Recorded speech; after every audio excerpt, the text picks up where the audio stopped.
नमस्कार दोस्तों। कहानी शुरू करने से पहले अगर आपने हमारे चैनल को सब्सक्राइब नहीं किया है तो सब्सक्राइब कर लें ताकि आगे नोटिफिकेशन आपको मिलते रहें। सर्दी की ठिठुरती थी, सुबह थी। सूरज हल्का सा निकला था, लेकिन कोहरे की चादर अभी भी शहर को ढके हुए थी। पुलिस हेडक्वार्टर के बाहर एक फटे हाल औरत हाथ में कटोरा लिए खड़ी थी। चेहरे पर झुर्रियां, गंदे और उलझे बाल, शरीर पर फटे पुराने कपड़े। उसने कांपते हाथों से कटोरा आगे बढ़ाया और वहां खड़े गार्ड से कहा, बेटा, 2 दिन से भूखी हूं, कुछ दे दो। गार्ड ने घृणा से घूरा, ओए हट, यहां से एएसपी साहब के ऑफिस के सामने भीख मांग रही है, चल भाग। औरत नहीं हिली। उसने गर्दन झुकाई और वहीं खड़ी रही। अंदर से काली स्कॉर्पियो निकली जिस पर एसपी अरुण ठाकुर का बोर्ड लगा था। जैसे ही गाड़ी दरवाजे के पास आई, भिखारिन ने कांपते हुए हाथ आगे बढ़ाया। साहब, एक दे दो। एसपी अरुण ठाकुर ने भिखारिन को देखा। उसकी नजर कुछ सेकंड के लिए ठहर गई। कुछ अजीब था उस औरत में, उसकी आंखें, वो निगाहें कहीं देखी हुई थी। एसपी ने गाड़ी का शीशा चढ़ाया और अंदर चला गया। लेकिन कुछ था जिसने उसके दिल की धड़कन बढ़ा दी थी। एसपी की बेचैनी अंदर पहुंचकर एसपी अरुण ठाकुर अपनी कुर्सी पर बैठा, लेकिन मन में अजीब सा शक था। उसने दरवाजे पर तैनात गार्ड को बुलाया। बाहर जो औरत भीख मांग रही थी उसे अंदर भेजो। गार्ड चौंका, लेकिन आदेश मानकर बाहर गया। ओए, चल अंदर। उसने भिखारिन को घसीटने की कोशिश की। भिखारिन कांपते हुए अंदर गई, लेकिन जब एसपी के सामने आई तो उसके होठों पर हल्की सी मुस्कान थी। एसपी ने गौर से देखा, पहचानिए साहब, कभी इसी शहर में वर्दी पहनकर आपके साथ चलती थी। एसपी के माथे पर पसीना आ गया, उसकी आंखें चौड़ी हो गईं। तुम? भिखारिन ने धीरे से अपनी गंदी शॉल हटाई और जेब से एक बैज निकाला। पुलिस बैज टेबल पर रखते ही पूरा कमरा सन्न हो गया। एसपी का गला सूख गया। उसकी आंखों के सामने 4 साल पुरानी यादें दौड़ गईं। 4 साल पहले आईपीएस कविता राठौर, तेज तर्रार अफसर, शहर की पहली महिला आईपीएस, जिसने कई माफियाओं का सफाया किया था। लेकिन 4 साल पहले उस पर भ्रष्टाचार के झूठे आरोप लगे और उसे नौकरी से बर्खास्त कर दिया गया। आरोप किसने लगाए? एसपी अरुण ठाकुर ने। क्यों? क्योंकि कविता राठौर एक ऐसा केस सुलझाने वाली थी जिसमें एसपी खुद शामिल था। एसपी अरुण ठाकुर ने अपने ऊंचे पहुंच वाले लोगों के साथ मिलकर कविता को फंसा दिया, फर्जी सबूत बनाए, कोर्ट में केस डाला, मीडिया में बदनाम किया। नतीजा, कविता की वर्दी छीन गई, उसकी इज्जत मिट्टी में मिल गई। लेकिन अब कविता वापस आई थी। एसपी के हाथ पैर ठंडे पड़ गए।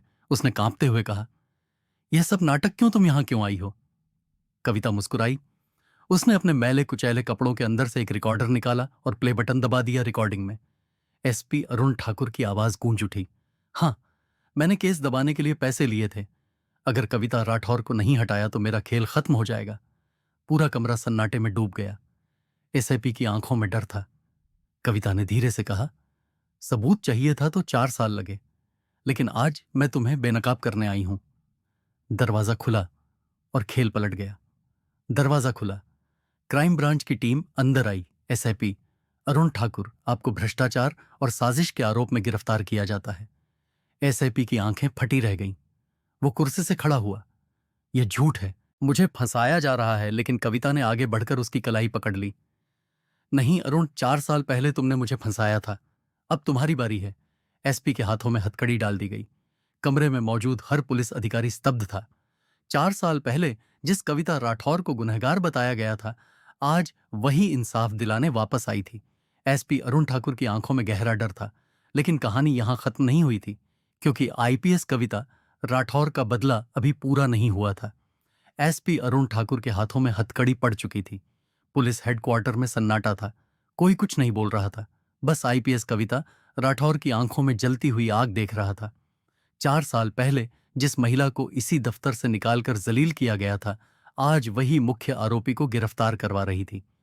एसपी को पकड़कर जब पुलिस बाहर ले जाने लगी, तभी उसने कविता की तरफ देखा। तुम सोचती हो कि यह खेल यहीं खत्म हो गया?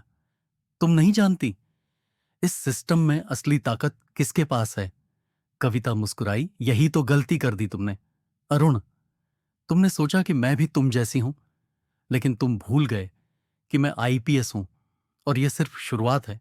एसपी अरुण को गाड़ी में बैठाकर सीधे पुलिस हेडक्वार्टर ले जाया गया। लेकिन कविता जानती थी कि इस लड़ाई का असली मोर्चा अब भी बाकी था, क्योंकि अरुण ठाकुर अकेला नहीं था। आईपीएस कविता ने अपनी जेब से एक पेन ड्राइव निकाली और सीधे पुलिस कमिश्नर के केबिन में घुसी। सर, आपको यह देखना चाहिए। कमिश्नर ने फाइल खोली। पेन ड्राइव में ऐसे सबूत थे जो पूरे सिस्टम को हिला सकते थे। यह सबूत कहां से मिले? तुम्हें 4 साल से। मैं सिर्फ भाग नहीं रही थी सर, मैं शिकार कर रही थी। कमिश्नर चुप हो गए। वीडियो में कई बड़े नाम थे। एक एसपी अरुण ठाकुर सिर्फ मोहरा था।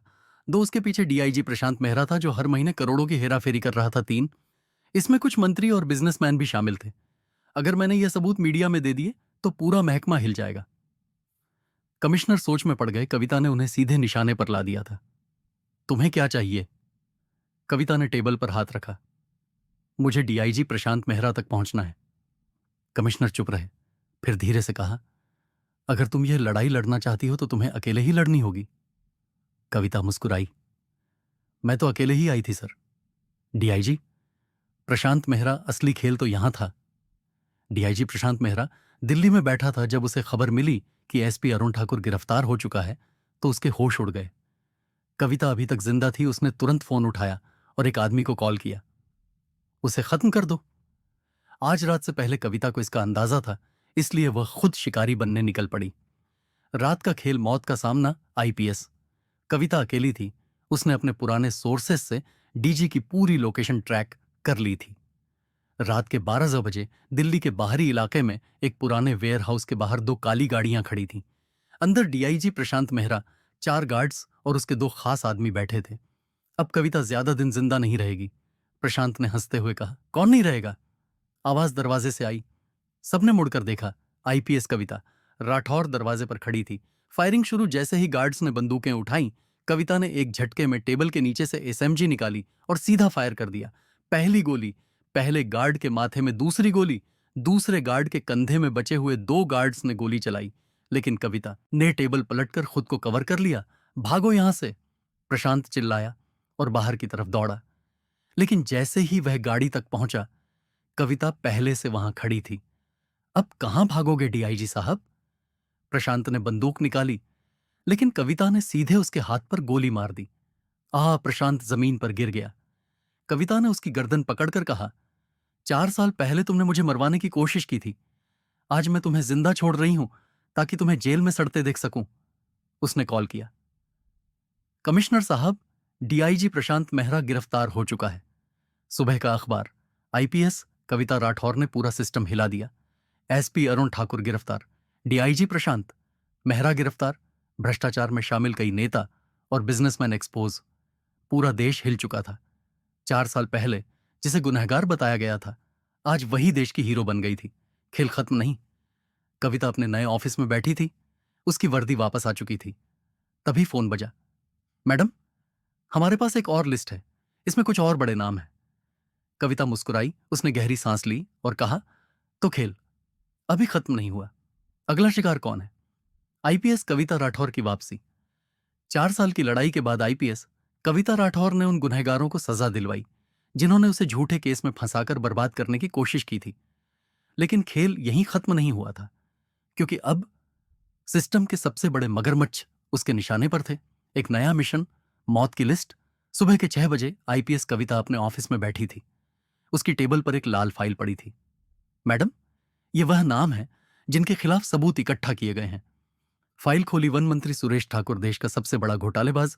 2 बिजनेसमैन, विक्रम कोहली ड्रग्स और मनी लॉन्ड्रिंग का किंग। 3 डीजीपी, रणधीर सिंह जिसने पूरे पुलिस सिस्टम को अपनी जेब में रखा हुआ था। कविता ने फाइल को देखा और मुस्कुराई। अब असली खेल शुरू होगा, दूसरा। मंत्री सुरेश ठाकुर, मौत का जाल। रात 10 बजे दिल्ली के एक हाई प्रोफाइल क्लब में पार्टी चल रही थी। वहां मंत्री, बड़े बिजनेसमैन और पुलिस अफसर मौजूद थे। तभी दरवाजे से एक काली साड़ी पहनी महिला अंदर आई।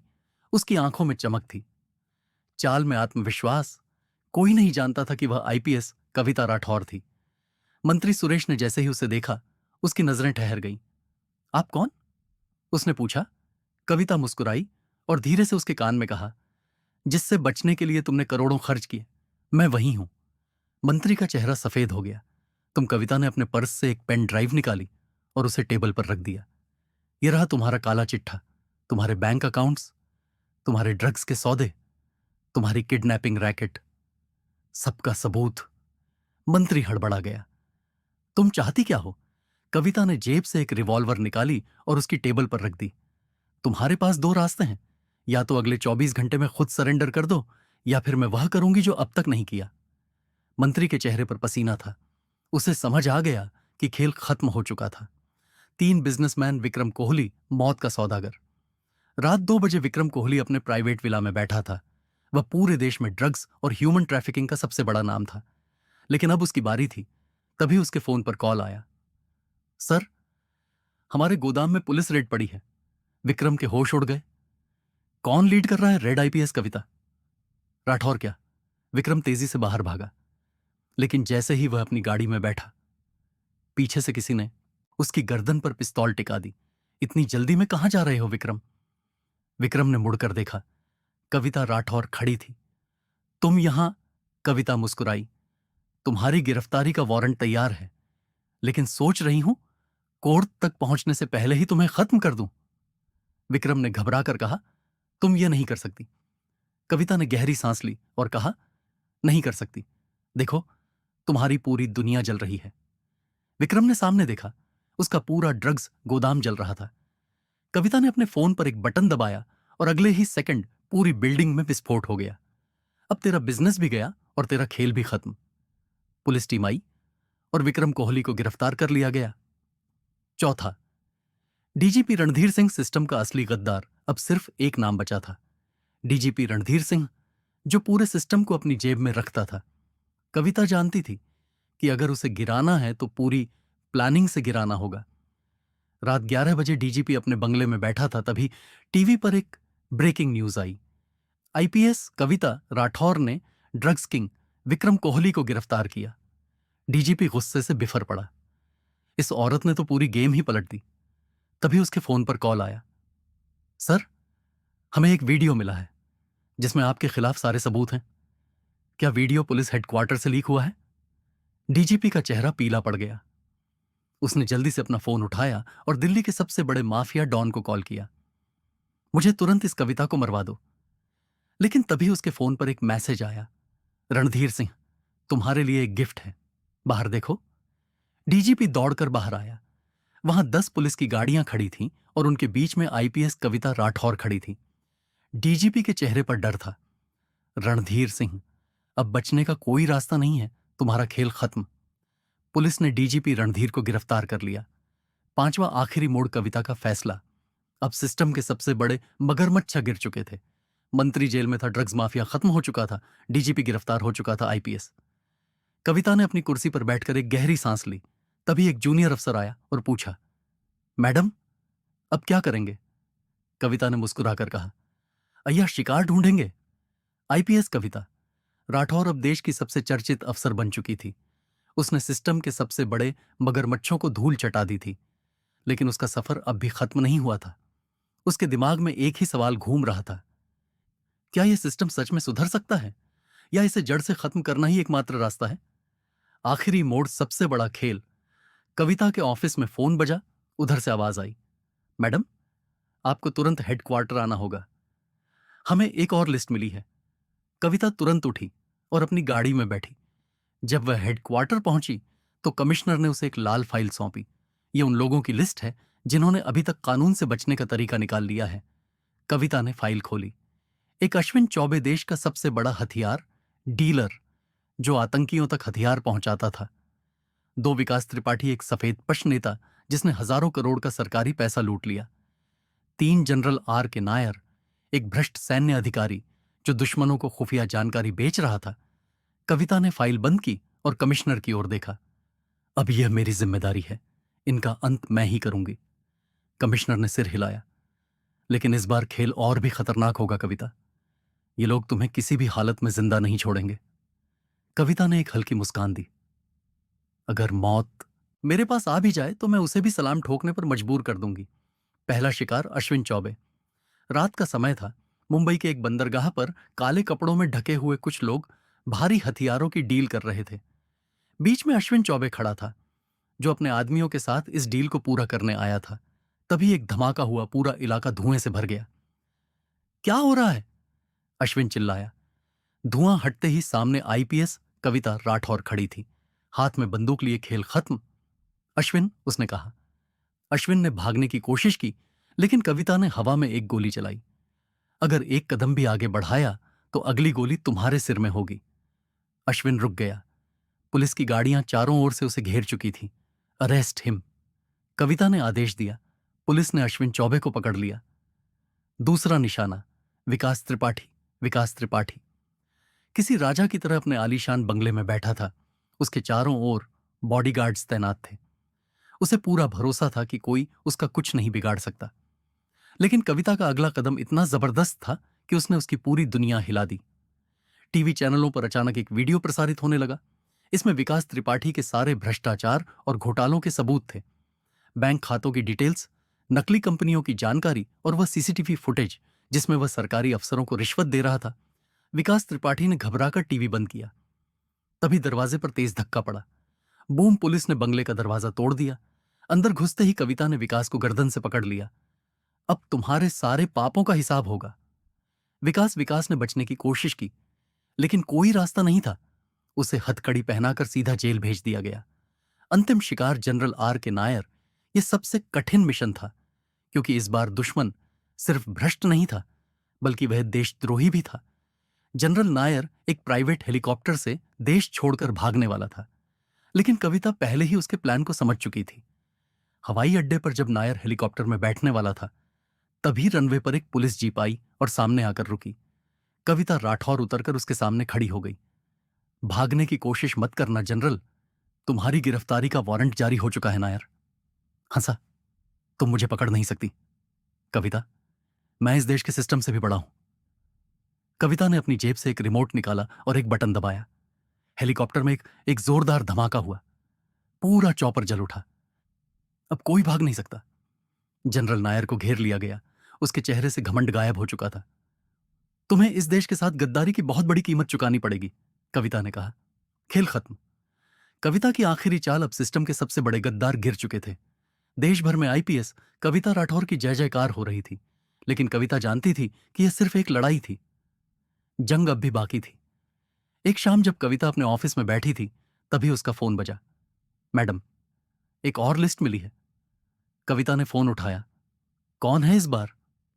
इस बार दुश्मन कोई और नहीं, हमारे ही सिस्टम में बैठे कुछ बड़े लोग हैं। कविता ने गहरी सांस ली।